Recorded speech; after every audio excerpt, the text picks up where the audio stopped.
Welcome to the Slop Farm. Enjoy the video. You start by confirming you own the photos and collecting original files and metadata. This proves authorship. Once done, duplicate originals into a secure folder so edits don't destroy evidence.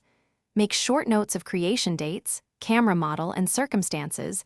That context matters if you register later. Next, choose whether you'll use an embedded watermark, metadata copyright fields, or both. Then prepare a simple copyright statement you can reuse across images and forms. Now you embed ownership into the files themselves so the claim travels with the image. Use your editing software to write author, copyright, and contact into IPK/XMP fields.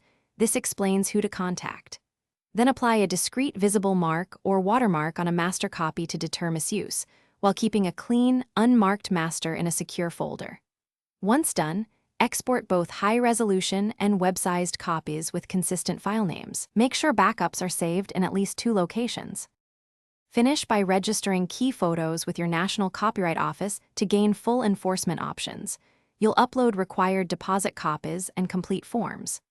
After registration, proactively monitor where images appear and document any unauthorized use with screenshots and dates, because proof expedites enforcement.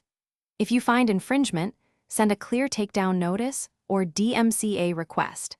Escalate with a cease and desist if needed. If registration or takedown fails, consult an attorney. Troubleshoot. If metadata gets stripped, rely on registered deposits and original masters as legal proof. Thanks for watching.